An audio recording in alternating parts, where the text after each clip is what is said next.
ಕಳಂಬಳ್ಳದಲ್ಲಿ ನೀರಿದೆ, ಇವತ್ತು ಮದ್ದೂರು ಕೆರೆಯಲ್ಲಿ ನೀರಿದೆ, ಯಾವ ತೊಂದರೆ ಇಲ್ಲ. ಅಲ್ಲಿ ಎಲ್ಲ ಹೋಬಳಿಗೂ ಸಹಾಯ ಆಗ್ತದೆ. ಅದೇ ಗೌಡಿಗೆರೆ ಹೋಬಳಿನಲ್ಲಿ ತುಂಬ ಕಷ್ಟ ಇರ್ತಕ್ಕಂಥದ್ದು. ಅದಕ್ಕೆ ನಾನು ಬೂತ್ಕಾಟ್ನಳ್ಳಿ ಬ್ಯಾರೇಜ್ಗೆ ನೀರನ್ನ ಬೇಗ ಬಿಡಿಸಬೇಕು ಅಂತಕ್ಕಂಥ ಯೋಚನೆಯನ್ನು ಕೂಡ ನಾನು ಮಾಡ್ತಿದ್ದೀನಿ. ಕಳ್ಳಂಬಳ್ಳದ ರೈತರು ಕೂಡ ಒಪ್ಪಿದ್ದಾರೆ, ಸಿರಾದಲ್ಲಿ ಕೂಡ ಜನರು ಒಪ್ಪಿದ್ದಾರೆ. ಹೇಮಾವತಿ ಬರ್ತಾ ಇರೋದ್ರಿಂದ ನೀರು ಬಿಟ್ಕೊಳ್ಳಿ ಅಂತಕ್ಕಂಥ ಮಾತು ಹೇಳ್ತಿದ್ದಾರೆ. ಆ ಪ್ರಯತ್ನವನ್ನು ಕೂಡ ನಾನು ಮಾಡ್ತಿದ್ದೀನಿ. ನಾನು ದೇವ್ರು ಕೊಟ್ಟ ಬುದ್ಧಿ ಎಲ್ಲ ಏನೇನೆಲ್ಲ ಇದೆ, ಯಾವ ರೀತಿ ಎಲ್ಲದನ್ನು ಕೂಡ ಬಳಸಿ ರೈತರಿಗೆ ಸಹಾಯ ಮಾಡ್ತಕ್ಕಂಥ ಪ್ರಯತ್ನದಲ್ಲಿ ನಾನಿದ್ದೀನಿ. ದಿನನಿತ್ಯ ಆ ಕೆಲಸಗಳನ್ನ ಕೂಡ ನಾನು ಮಾಡ್ತಾಯಿದ್ದೀನಿ. ನೋಡಪ್ಪ, ನಾನು ನನ್ನ ಇತಿಮಿತಿನಲ್ಲಿ ನನ್ನ ಶಕ್ತಿ ಮೀರಿ ಹೇಮಾವತಿ ಜೂನ್ ಜುಲೈವರೆಗೂ ಬಿಡ್ತಿರಲಿಲ್ಲ. ಈ ಸರಿ ಎಲ್ಲ ರೀತಿಯಾದಂಥ ಪ್ರಯತ್ನವನ್ನು ಮಾಡಿ ಹೇಮಾವತಿಯನ್ನು ನೀರನ್ನ ಬಿಡಿಸುವಂತ. ಈ ವರ್ಷ ಸ್ಕೂಲ್ ಆಯ್ಕೆ ಮಾಡೋದೇ ದೊಡ್ಡ ಟೆನ್ಷನ್ ಆಗಿದೆ. ಟೆನ್ಷನ್ ಬೇಡ, ಶಿರಾ ತಾಲೂಕಿನ ವೇದ ವಿದ್ಯಾಮಂದಿರ್ ಶಾಲೆಗೆ ಹೋಗು. ಅಲ್ಲೇನಾದ್ರೂ ಸ್ಪೆಷಲ್ ಇದೆಯಾ? ತುಂಬಾ ಇದೆ. ಕನ್ನಡ ಜೊತೆಗೆ English priority, digital class room, games ಜೊತೆಗೆ ಸ್ಟಡೀಸ್, ಮಕ್ಕಳಿಗೆ ಫ್ರೆಂಡ್ಲಿ ಅಟ್ಮಾಸ್ಫಿಯರ್. ಮಕ್ಳಿಗೆ ಆಡೋಕೇನಾದ್ರೂ ಇದೆಯಾ? ಹೌದು, Kinder garden, play station, volleyball court ಇದೆ. ಮೇಲಾಗಿ CCTV ಮತ್ತು ಬಸ್ ಫೆಸಿಲಿಟಿ ಕೂಡ ಇದೆ. ಇನ್ನೇನಾದ್ರೂ ಎಕ್ಸ್ಟ್ರಾ ಚಾರ್ಜಸ್ ಇದೆಯಾ? ಇಲ್ಲ, ಮತ್ತು ಡೊನೇಷನ್ ಕೂಡ ಇಲ್ಲ. ಅದು ತುಂಬಾ ದೊಡ್ಡ ಪ್ಲಸ್ ಪಾಯಿಂಟ್.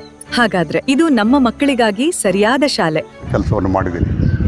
ಹೋದ ವರ್ಷ, ಹಿಂದಿನ ವರ್ಷ 6 ತಿಂಗಳು 7 ತಿಂಗಳವರೆಗೂ ಕೂಡ ನೀರನ್ನು ಹರಿಸಿದ ಪ್ರಯುಕ್ತ ಅಲ್ಪ ಸ್ವಲ್ಪ ಸಮಸ್ಯೆ ಬಗೆಹರಿದಿತ್ತು. ಆದರೆ ಈ ಸರಿ ಏನಾಗಿದೆ ಅಂದರೆ, ಒಂದು ಅರ್ಥ ಮಾಡ್ಕೋಬೇಕು ರೈತರು. ಇಡೀ ಸಿರಾ ತಾಲೂಕು, ಅದು ತುಮಕೂರು ಜಿಲ್ಲೆಯಲ್ಲಿ ಕುಣಿಗಲ್ ಒಂದ್ಬಿಟ್ರೆ ಎಲ್ಲ ಕಡೆನೂ ಕೂಡ ಇವತ್ತು ಅಂತರ್ಜಲ ಇವತ್ತು ಕಡಿಮೆ ಆಗಿರ್ತಕ್ಕಂಥದ್ದು ನಾವು ನೋಡ್ತೀವಿ. ಕಾರಣ ಏನಂತಂದರೆ, ಇವತ್ತು ಯಾರು ಕೂಡ ಎಲ್ಲ ತೋಟಗಾರಿಕೆ ಬೆಳೆಗಳು, ಇವತ್ತು ತೋಟಗಾರಿಕೆ ಬೆಳೆ ಅಂತ ಹೇಳಿದ್ರೆ ಅಡಿಕೆ ಇರ್ಬೋದು, ತೆಂಗಿರ್ಬೋದು, ಹತ್ತಿ ಇರ್ಬೋದು, ಈ ರೀತಿಯಾದ ಬೆಳೆಗಳನ್ನ ಬೆಳೆದಿರೋದ್ರಿಂದ ಸಹಸ್ರಾರು ಬೋರ್ಗಳನ್ನ ಹಾಕಿದ್ದಾರೆ. ಸಿರಾ ತಾಲೂಕಿನ ಒಂದರಲ್ಲೇ ಅನಧಿಕೃತವಾಗಿ ಬರ್ತಾ ಇರತಕ್ಕಂಥ ಬೋರ್ಗಳು ಎಷ್ಟು ಅಂತಂದರೆ 2,500 ಬೋರ್ಗಳಿಂದ ಬಹುಶಃ ಇನ್ನೆಲ್ಲೂ ಆ ತಾಲೂಕಿನಲ್ಲಿ ಇಲ್ಲ. ಅಂದರೆ ನಮ್ಮಲ್ಲಿ ಕಳೆದ ಹೇಮಾವತಿ ನೀರು ಬಂದ ಮೇಲೆ ಬದಲಾವಣೆ ಆಗಿರ್ತಕ್ಕಂಥದ್ದು 23 ವರ್ಷ. ಇಲ್ಲಿಗೆ ನೀರು ಬಂದು 23 ವರ್ಷದಲ್ಲಿ 1,00,000 ಎಕರೆಗೂ ಕೂಡ 1,10,000 ಎಕರೆಗೂ ಹೆಚ್ಚು ತೋಟಗಾರಿಕೆ ಉತ್ಪನ್ನಗಳು, ಬೆಳೆಗಳು ಬಂದಿರತಕ್ಕಂಥದ್ದೇ ಭಾಳ ಮುಖ್ಯವಾಗಿರ್ತಕ್ಕಂಥದ್ದು. ಅಂತರ್ಜಲ ಕ್ಷೀಣಿಸಿದೆ, ಇದು ಕಷ್ಟ ಇದೆ. ಅದ್ರ ಜೊತೆಗೆ ಕುಡಿಯೋ ನೀರಿನ ಸಮಸ್ಯೆಯೂ ಕೂಡ ಇವತ್ತು ಆಗಿರ್ತಕ್ಕಂಥದ್ದು ಈ ಪರಿವರ್ತನೆಯಿಂದಾಗಿ ಕುಡಿಯೋ ನೀರು ಆಗಿದೆ. ಈಗ 50 ಹಳ್ಳಿನಲ್ಲಿ, ಸಿರಾ ತಾಲೂಕಿನ 50 ಹಳ್ಳಿನಲ್ಲಿ ಕುಡಿಯೋ ನೀರಿಲ್ಲ. ಇವತ್ತು ನಾವು ಖಾಸಗಿ ಬೋರ್ವೆಲ್ಲಲ್ಲಿ ನೀರು ತಗೊಳ್ಳೋಕ್ಕೆ ಪ್ರಯತ್ನ ಪಡ್ತಿದ್ವಿ ಮತ್ತು ಟ್ಯಾಂಕರಲ್ಲಿ ಕೊಡ್ತಾಯಿದ್ವಿ. ಅದು ಏನೇ ಕೊಟ್ಟರು ಕೂಡ ಇವತ್ತು ಅದು ಜನಕ್ಕೆ ಸಮಾಧಾನ ಮಾಡೋಕ್ಕಾಗಲ್ಲ. ಅದು ಪ್ರಾಣ ಹೋಗುವಾಗ ಸ್ವಲ್ಪ ನೀರು ಕುಡಿದು ಉಳಿಸ್ಕೊಳ್ಳೋ ಟೈಪು ಮಾತ್ರ ಮಾಡ್ತಾಯಿದ್ದೀವಿ. ಅಂತರ್ಜಲ ಕಡಿಮೆ ಆಗಿರ್ತಕ್ಕಂಥ ಹಿನ್ನೆಲೆಯಲ್ಲಿ ಇವೆಲ್ಲದೂ ತೊಂದರೆ ಆಗಿದೆ. ಒಂದು ಸಂತೋಷ ಅಂತ ಹೇಳಿದ್ರೆ, ಎಲ್ಲ ಒಂದು ಕಡೆಗೆ ಒಂದು ಪ್ರಯತ್ನ. ಅಂತರ್ಜಲವನ್ನು ಕ್ಷೀಣಿಸಿರ್ತಕ್ಕಂಥ ಹಿನ್ನೆಲೆಯಲ್ಲಿ ನೀರನ್ನು ಜಾಸ್ತಿ ಕೊಡಬೇಕು ಅನ್ನೋ ಕಾರಣಕ್ಕೋಸ್ಕರ ನಾನೀಗಾಗಲೇ ಹೇಮಾವತಿ ನೀರನ್ನು ಬಿಡಿಸಿದ್ದೀನಿ. ನಾನು ಯೋಚನೆ ಮಾಡ್ತಾಯಿದ್ದೀನಿ, ಕಳ್ಳಂಬಳ್ಳದಲ್ಲಿ ನೀರಿದೆ, ಇವತ್ತು ಮದ್ದೂರು ಕೆರೆಯಲ್ಲಿ ನೀರಿದೆ, ಯಾವ ತೊಂದರೆ ಇಲ್ಲ. ಅಲ್ಲಿ ಎಲ್ಲ ಹೋಬಳಿಗೂ ಸಹಾಯ ಆಗ್ತದೆ. ಅದೇ ಗೌಡಿಗೆರೆ ಹೋಬಳಿನಲ್ಲಿ ತುಂಬ ಕಷ್ಟ ಇರ್ತಕ್ಕಂಥದ್ದು. ಅದಕ್ಕೆ ನಾನು ಬೂತ್ಕಾಟ್ನಳ್ಳಿ ಬ್ಯಾರೇಜ್ಗೆ ನೀರನ್ನ ಬೇಗ ಬಿಡಿಸಬೇಕು ಅಂತಕ್ಕಂಥ ಯೋಚನೆಯನ್ನು ಕೂಡ ನಾನು ಮಾಡ್ತಿದ್ದೀನಿ. ಕಳ್ಳಂಬಳ್ಳದ ರೈತರು ಕೂಡ ಒಪ್ಪಿದ್ದಾರೆ, ಸಿರಾದಲ್ಲಿ ಕೂಡ ಜನರು ಒಪ್ಪಿದ್ದಾರೆ. ಹೇಮಾವತಿ ಬರ್ತಾ ಇರೋದ್ರಿಂದ ನೀರು ಬಿಟ್ಕೊಳ್ಳಿ ಅಂತಕ್ಕಂಥ ಮಾತು ಹೇಳ್ತಿದ್ದಾರೆ. ಆ ಪ್ರಯತ್ನವನ್ನು ಕೂಡ ನಾನು ಮಾಡ್ತಿದ್ದೀನಿ. ನಾನು ದೇವ್ರು ಕೊಟ್ಟ ಬುದ್ಧಿ ಎಲ್ಲ ಏನೇನೆಲ್ಲ ಇದೆ, ಯಾವ ರೀತಿ ಎಲ್ಲದನ್ನು ಕೂಡ ಬಳಸಿ ರೈತರಿಗೆ ಸಹಾಯ ಮಾಡ್ತಕ್ಕಂಥ ಪ್ರಯತ್ನದಲ್ಲಿ ನಾನಿದ್ದೀನಿ. ದಿನನಿತ್ಯ ಆ ಕೆಲಸಗಳನ್ನ ಕೂಡ ನಾನು ಮಾಡ್ತೀನಿ. ಮಾಯಾಮಂತ್ರ ಮಾಡೋಕ್ಕಾಗೋದಿಲ್ಲ. ಈ ಮಾಯಾಮಂತ್ರ ಮಾಡೋ ಜನ ಬೇರೆ ಇರ್ತಾರೆ. ನಾನು ಮಾಯಾಮಂತ್ರ ಮಾಡೋಲ್ಲ, ವಾಸ್ತವಿಕವಾಗಿ ಯೋಜನೆಗಳನ್ನು ಅನುಷ್ಠಾನ ಮಾಡ್ತಕ್ಕಂಥದ್ದು. ಸಿರಾ ತಾಲೂಕಿನಲ್ಲಿ ಯಾವ ನದಿಗಳಿಲ್ಲ.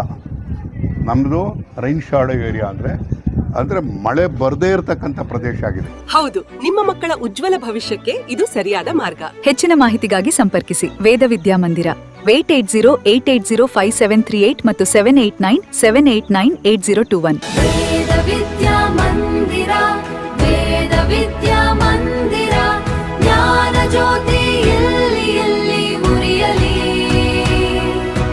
ಭಾರತದ ಭವ್ಯ ಭವಿಷ್ಯ ಎಲ್ಲಿ ಅರಳಲಿ. ಹೋದ ವರ್ಷ 5 ದಿವಸ ಮಳೆ ಬಂದಿತ್ತು, ಬರಲಿಲ್ಲ. ಆದರೆ ಹೇಮಾವತಿ ನೀರು ತರೋವಂಥ ಕೆಲಸವನ್ನು ಮಾಡಿದ್ವಿ. ಆ ರೀತಿಯಾಗಿ ಹೇಮಾವತಿ ಇರ್ಬೋದು, ಎತ್ತಿನಹೊಳೆ ಇರ್ಬೋದು, ಭದ್ರಾ ಇರ್ಬೋದು, ಈಗ 3 ಯೋಜನೆಗಳು ಕೂಡ ತರೋದಕ್ಕೆ ನನ್ನದೇ ಯೋಜನೆ. ನಾನು ಯೋಜನೆಗಳಲ್ಲಿ ನೀರು ತರೋದಕ್ಕೆ ಪ್ರಯತ್ನ ಪಡ್ತಿದ್ದೆ. ಹೇಮಾವತಿ ನೀರು ಬಂದಾಗಿದೆ. ಇವಾಗ ಭದ್ರಾದ್ದು ಕೂಡ ಕಾಮಗಾರಿ ಅರ್ಧಂಬರ್ಧ ಆಗಿದೆ.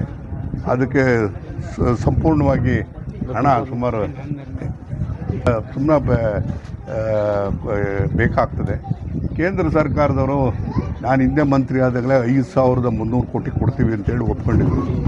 ಈಗ ಮನೆ ಚರ್ಚೆ ಮಾಡಿ ನಾನು ಉಪಮುಖ್ಯಮಂತ್ರಿಗಳು ಮುಖ್ಯಮಂತ್ರಿಗಳೆಲ್ಲ ಕೂಡ ದೆಹಲಿಯಲ್ಲಿ ಚರ್ಚೆ ಮಾಡಿದಾಗ, ಹಣಕಾಸು ಸಚಿವರ ಹತ್ರ ಮಾತಾಡಿದಾಗ 6,000 ಕೋಟಿ ಕೊಡ್ತೀನಿ ಅಂತಕ್ಕಂಥ ಮಾತನ್ನು ಹೇಳ್ತಾರೆ. ಇದುವರೆಗೆ ಬಿಡುಗಡೆ ಆಗಿಲ್ಲ. 6,000 ಕೋಟಿ ಬಂದರೆ ಇನ್ನು 6 ತಿಂಗಳಲ್ಲಿ ಸಿರಾದ ಎಲ್ಲ 65 ಕೆರೆಗೂ ಕೂಡ ನೀರು ಬರ್ತದೆ. ಹಣಕಾಸಿನ ಮುಗ್ಗಟ್ಟು ಇವತ್ತು ಕೇಂದ್ರ ಸರ್ಕಾರ ಬಿಡುಗಡೆ ಮಾಡದೇ ಇರತಕ್ಕಂಥದ್ದು. ನಾವು ಅದನ್ನೇ ಯೋಜನೆನ ಬರ್ತದೆ ಅಂತೇಳಿ ಮಾಡಿರ್ತಕ್ಕಂಥದ್ದು.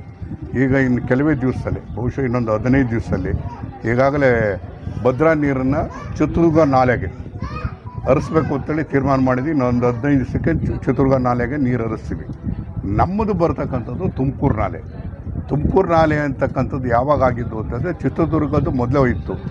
ತುಮಕೂರು ನಾಲೆ ಅಂತ ಮಾಡಿದ್ದು ನಾನು ಸಿದ್ದರಾಮಯ್ಯನವರು ಕೂತು ಯೋಚನೆ ಮಾಡಿ ತುಮಕೂರು ನಾಲೆ ಮಾಡಿದ್ದು. ತುಮಕೂರು ನಾಲೆಯಲ್ಲಿ ಎಲ್ಲಿ ಅಂತಂದರೆ ಇವತ್ತು ತರೀಕೆರೆ, ಕಡೂರು, ಹೊಸದುರ್ಗ, ಹಿರಿಯೂರು ಮತ್ತು ಚಿಕ್ಕನಾಯಕನಹಳ್ಳಿ, ಸಿರಾ 6 ತಾಲೂಕಿಗೆ ನೀರು ಕೊಡ್ತಕ್ಕಂಥ ಯೋಜನೆಯನ್ನು ನಾವು ಮಾಡಿದ್ದು. ಕಾಮಗಾರಿ ಇವತ್ತೆಲ್ಲ ಮುಗಿದಿದೆ. ಸುಮಾರು 800-900 ಕೋಟಿ ಬಿಲ್ಗಳು ಪೆಂಡಿಂಗ್ ಇದೆ. ಕಾಮಗಾರಿ ಮುಂದುವರೆದಿದೆ. ಅವರಿಗೆ ಪೇಮೆಂಟ್ ಮಾಡಿದ್ರೆ ಕೆಲಸನೂ ಬೇಗ ಮುಗೀತದೆ. ನೀರು ಬರ್ತಕ್ಕಂಥದ್ದು ಚಿತ್ರದುರ್ಗ ನಾಲೆಗೆ ಇನ್ನು ಕೇವಲ 15 ತಿಂಗಳೊಳಗೆ ನೀರು ಕೊಡ್ತಾರೆ. ಅಂದರೆ ನಾಲೆಯಲ್ಲಿ ಹರಿಸ್ತಾರೆ. ಆದರೆ ಇಲ್ಲಿ ಹರಿಸ್ಬೇಕಾದಾಗ ಕಾಮಗಾರಿ ಇನ್ನೂ ಮುಗಿಬೇಕಾಗ್ತದೆ. ಮುಗಿಸೋದಕ್ಕೆ ಎಲ್ಲ ರೀತಿಯಾದ ಪ್ರಯತ್ನ ಕೂಡ ಮಾಡ್ತಾಯಿದ್ದೀವಿ. ಇದು ಏನಾಗುತ್ತೆ ಅಂದರೆ ನಾವು ಎಲ್ಲಿಂದಲೂ ತರ್ತಕ್ಕಂಥ ನೀರು. ಇವತ್ತು ಭದ್ರಾ ನೀರು ಅಂತ ಹೇಳಿದ್ರೆ ನಾವು ಸುಮಾರು 250 ಕಿಲೋಮೀಟ್ರಿಂದ ನೀರು ತರ್ತಕ್ಕಂಥದ್ದು. ಹೇಮಾವತಿ ನೀರು ಕೂಡ 120 ಕಿಲೋಮೀಟ್ರಿಂದ ನೀರು ತರ್ತಕ್ಕಂಥದ್ದು. ಎಲ್ಲ ಕಡೆಯೂ ದೂರದಿಂದ ನೀರು ತರಬೇಕಾದಾಗ ಅದು ಸುಲಭವಾಗಿ ಬರ್ತಕ್ಕಂಥದ್ದಲ್ಲ, ಅತ್ಯಂತ ಕಷ್ಟಪಟ್ಟು ಪ್ರಯತ್ನ ಮಾಡಿದಾಗ ಬರ್ತದೆ.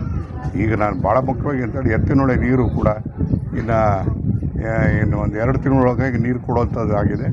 ಆ ನೀರನ್ನು ಇವತ್ತು ಕೆಲವು ಕೆರೆಗಳಿಗೆ ನೀರು ಕೊಡಿಸೋದಕ್ಕೆ ನಾನು ಯೋಜನೆಯನ್ನು ರೂಪಿಸಿದ್ದೇನೆ.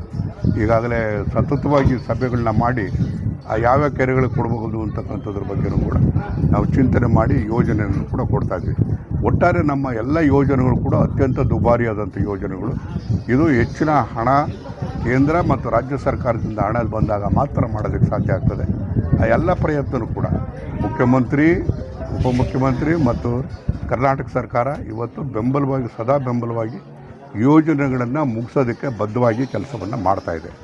ಆದರೆ ಇದೆಲ್ಲದೂ ಕೂಡ ಹಣಕಾಸಿನ ಮೇಲೆ ಅವಲಂಬಿಸಿರ್ತಕ್ಕಂಥದ್ದು. ಹೆಚ್ಚು ಹಣ ಬೇಕಾಗ್ತದೆ. ಅದಕ್ಕೆಲ್ಲ ಪ್ರಯತ್ನ ಕೂಡ ಮಾಡ್ತಾಯಿದೆ. ನೀವು ಸಣ್ಣ ಆಗ್ಬೇಕಲ್ವಾ? ಅದು ಒಂದು ಉತ್ತಮ ಆಹಾರದಿಂದ ಸಣ್ಣ ಆಗ್ಬೇಕಲ್ವಾ? ಪ್ರತಿದಿನ ನಮ್ಮ ಜೀನಿ ಸ್ಲಿಮ್ ನ ಯೂಸ್ ಮಾಡಿ ಯಾವುದೇ ಸೈಡ್ ಎಫೆಕ್ಟ್ ಇಲ್ದಂಗೆ ನೀವು ಸಣ್ಣ ಆಗ್ತೀರಾ. ಏನೇನೋ ಮಾಡಿದೆ, ಬೆಳಗ್ಗೆ ರಾತ್ರಿ ಎಲ್ಲ ವಾಕ್ ಮಾಡಿದೆ, ಬೆಳಗ್ಗೆ ರಾತ್ರಿ ಎಲ್ಲ ಮೆಡಿಸನ್ ತಗೊಂಡೆ, ಆದ್ರೂ ನನ್ನ ದೇಹದಲ್ಲಿರೋ ಸಕ್ಕರೆ ಹತೋಟಿಗೆ ಬರ್ತಿಲ್ಲ ಅಂದ್ರೆ ಯಾಕ್ರಿ ಯೋಚನೆ ಮಾಡ್ತೀರಾ? ಚೀನಿ ಶುಗರ್ ಆಮ್ಲನ 3 ತಿಂಗಳು ನಿರಂತರವಾಗಿ ತಗೊಳ್ಳಿ. ನಿಮ್ಮ ದೇಹದಲ್ಲಿರೋ ಸಕ್ಕರೆ ಖಂಡಿತವಾಗ್ಲೂ ಹತೋಟಿಗೆ ಬರುತ್ತೆ. ಆಮೇಲೆ ನಾನೇ ಬಂದು ನಿಮ್ಮನ್ನು ಭೇಟಿ ಮಾಡ್ತೀನಿ. ನಿಮ್ಮ ಬಹುತೇಕ ಆರೋಗ್ಯ ಸಮಸ್ಯೆಗೆ ಗ್ಯಾಸ್ಟ್ರಿಕ್ ಕಾರಣ. ಗ್ಯಾಸ್ಟ್ರಿಕ್ ನಿಂದ ಮುಕ್ತಿ ಹೊಂದಿದ್ರೆ ನೀವು ಆರೋಗ್ಯವಾಗಿರ್ತೀರಾ. ಪ್ರತಿದಿನ ಜೀನಿ ಗ್ಯಾಸ್ಟ್ರಿಕ್ ರಿಲೀಫ್ ಸೇವಿಸಿ. ಇದು ಗ್ಯಾಸ್ಟ್ರಿಕ್ಗೆ ಉತ್ತಮ ಆಹಾರ. ಜೀನಿ ಗ್ಯಾಸ್ಟ್ರಿಕ್ ರಿಲೀಫ್ ಎಲ್ಲಾ ಮೆಡಿಕಲ್ ಶಾಪ್ಗಳು ಹಾಗೂ ದಿನಸಿ ಅಂಗಡಿಗಳಲ್ಲಿ ಲಭ್ಯ.